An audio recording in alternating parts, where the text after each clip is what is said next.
Students, this is video number 22 of magnetic effects of current, and this is an important video in which we are going to study the path of a charged particle in a magnetic field.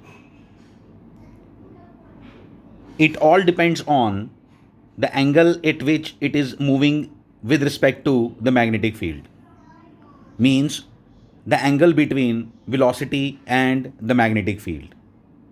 Let's say this. When the angle is 0 degree or 180 degree, जब angle 180 degree होगा या 0 degree होगा, किसके बीच में magnetic field के बीच में और velocity vector के बीच में. ठीक है, मैग्नेटिक फील्ड और वेलोसिटी वेक्टर के केस में आप फर्स्ट केस में देख पा रहे हो यहाँ पे कि इन दोनों के बीच का एंगल कितना है, 0 डिग्री. यहाँ पे कितना है, जब उल्टा चलता है तो इसको 180 डिग्री कहते हैं. This is called anti parallel, this is called parallel. इन दोनों केसेस में आप बता सकते हो कि भाई इस पे तो फोर्स लगेगी नहीं. जब फोर्स लगेगी नहीं तो वेलोसिटी चेंज नहीं होगी.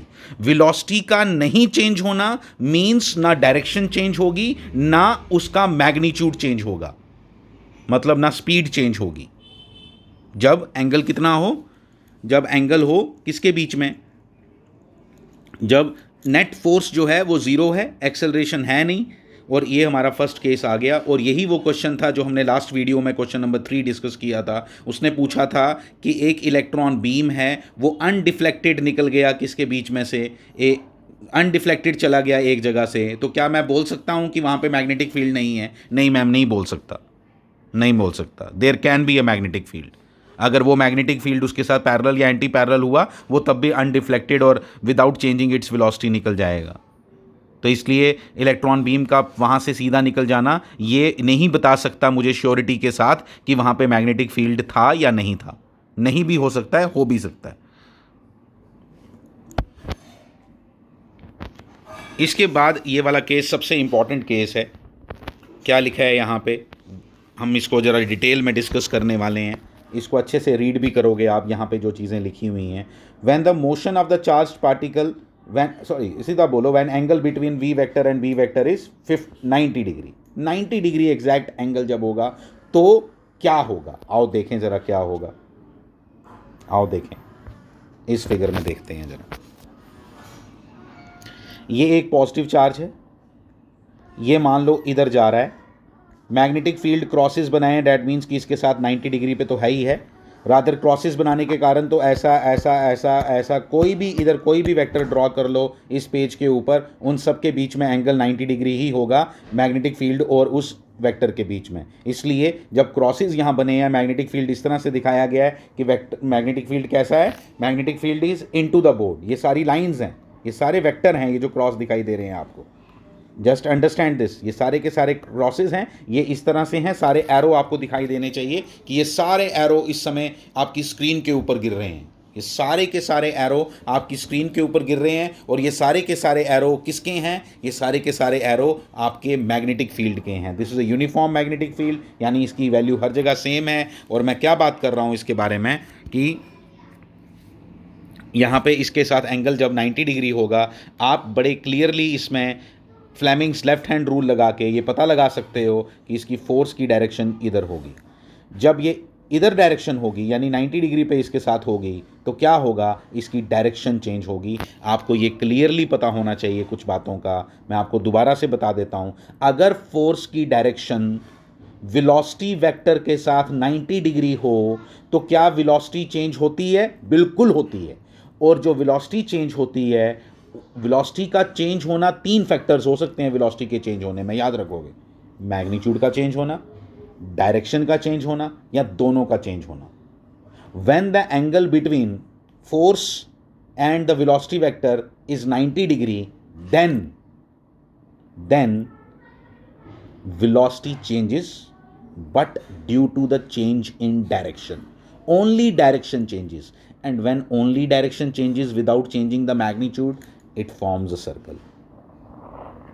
तो ये सर्कल बनेगा. और हमें बड़े क्लियरली दिखाई दे रहा है कि ये जो फोर्स है ये कहाँ की तरफ जाएगी, सेंटर की तरफ. Because this force is actually the required centripetal force which is required to make any particle move in a circle. तो ये है इसकी कहानी। आपको समझ, इस पॉइंट पे भी लगा लो हमेशा, जब जिस भी पॉइंट पे आप वेलोसिटी वेक्टर का लगाओगे वो हर बार कहाँ आएगा, टूवर्ड सेंटर ही आएगा। दैट इज़ वाई यहाँ पे क्या बनेगा, एक, ये किसकी एग्जाम्पल है, ये एग्जाम्पल है यूनिफॉर्म सर्कुलर मोशन की। यूनिफॉर्म सर्कुलर मोशन की क्यों, अगर आपको याद हो कि यूनिफॉर्म सर्कुलर मोशन मीन्स जिसके अंदर डायरेक्शन तो कॉन्टीन्यूसली चेंज हो रही है, because it is a circular motion, तो हर पॉइंट पे उसकी डायरेक्शन चेंज होगी बट स्पीड चेंज नहीं होगी। Magnitude of velocity will remain same. Mind it please, mind it. आपने ये बात बड़े अच्छे से समझनी है। एक और बात मैं आपसे बताना चाहूँगा कि ये जो केस हमने पढ़ा था ना पहले वाला, ये फर्स्ट केस, इसके अंदर हमने क्या देखा था कि जिस समय वेलोसिटी इधर जाएगा तो क्या होगा, अगर ये 10 मीटर पर सेकेंड के साथ जा रहा है, इस पर कोई फोर्स नहीं लगेगी, इसके एंगल का ज़ीरो होने की वजह से।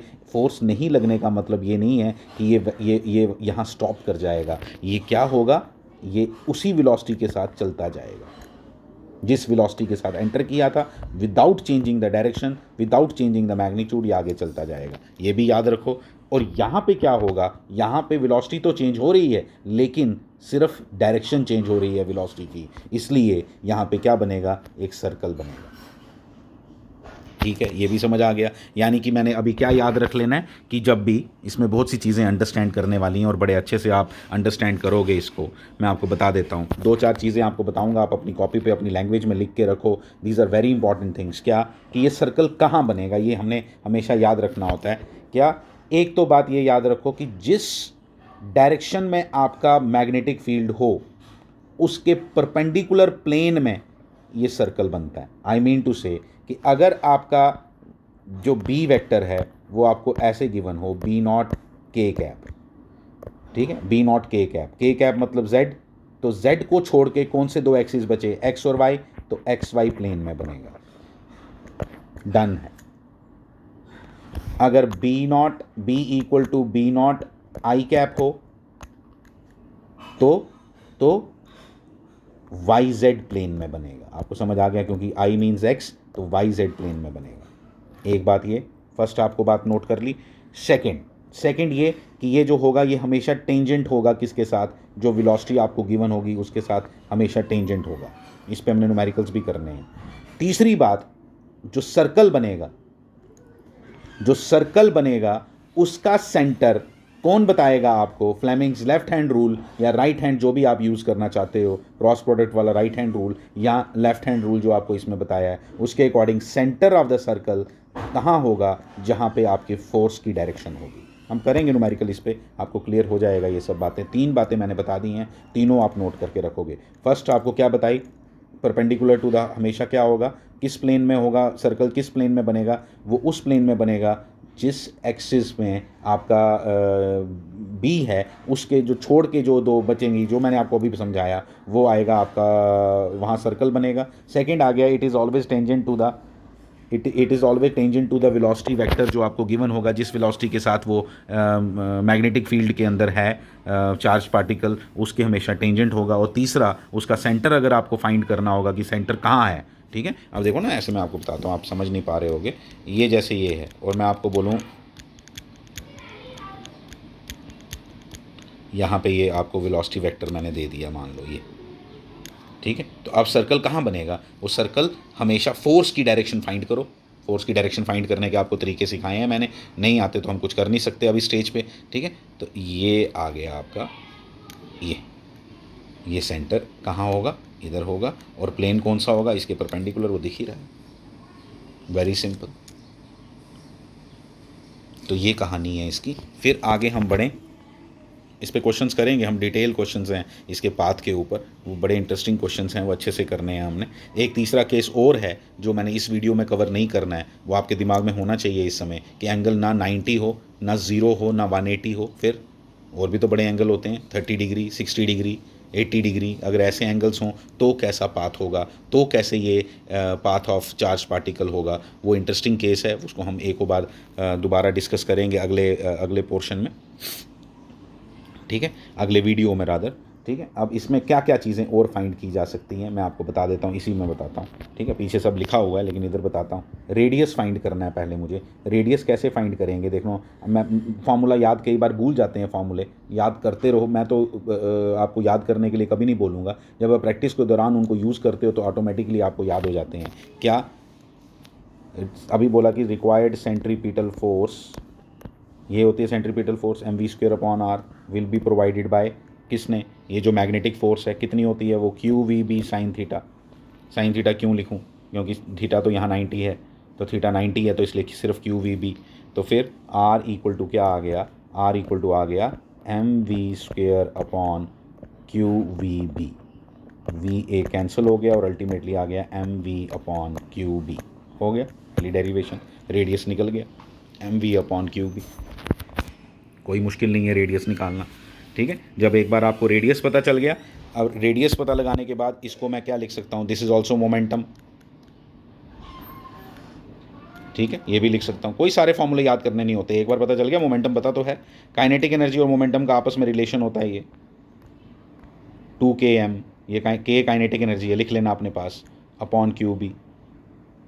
ये भी फॉर्मूला हो सकता है depending upon the data given in the numerical, उसके अकॉर्डिंग आप चलोगे। √ऑफ k की जगह हम क्या लिख सकते हैं, QV। अब ये V ध्यान रखना, बड़ा गड़बड़ हो सकती है यहाँ, ये जो V है ना यहाँ, ये अब वोल्टेज है QV।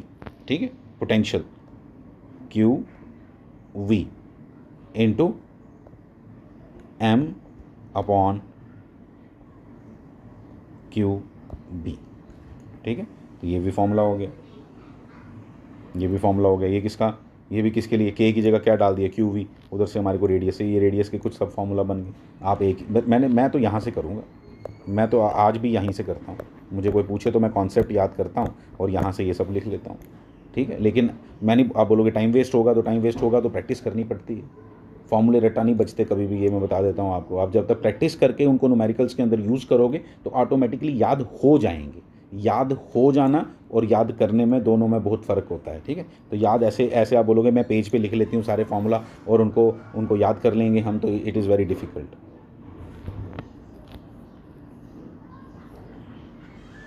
ठीक है, अब देखो, अब रेडियस निकाल लिया आपने। रेडियस के बाद मैं एक और चीज़ निकालना चाहूँगा, टाइम पीरियड, मतलब इसको एक चक्कर काटने में टाइम कितना लगा। कोई बड़ी बात नहीं है, देखो देखो देखो मैं बताता हूँ। Time period is equal to क्या होगा, 2πr, चक्कर इतना ही होता है मीटर्स में, डिस्टेंस अपॉन जितना इसने डिस्टेंस ट्रेवल करना है अपॉन वेलोसिटी। अच्छा, वेलोसिटी यहाँ चेंज नहीं होती कहीं पे भी, यूनिफॉर्म सर्कुलर मोशन है ये, it is an example of uniform circular motion. ये आ गया, इसको मैं क्या लिख सकता हूँ, 2πr की वैल्यू अभी आपने निकाली थी mv/QB। ठीक है, और ये v कट जाएगा और अल्टीमेटली क्या बन गया, 2πm/QB। हो गया, ये भी निकल गया टाइम पीरियड। जब रेडियस पता चल गया तो ये भी पता चल गया। रेडियस कहाँ से पता चला वो भी पता है हमें। फ्रीक्वेंसी निकालनी हो तो 1/f, फ्रीक्वेंसी निकालनी हो तो 1/t कर लो, 1/t इक्वल टू f होता है, इसी को उल्टा लिख दो तो अल्टीमेटली हो गया आपका फ्रीक्वेंसी। ठीक है, फिर आ गया आपका लास्ट एक ओमेगा। ओमेगा कैसे निकालेंगे, ओमेगा निकालेंगे 1/2π,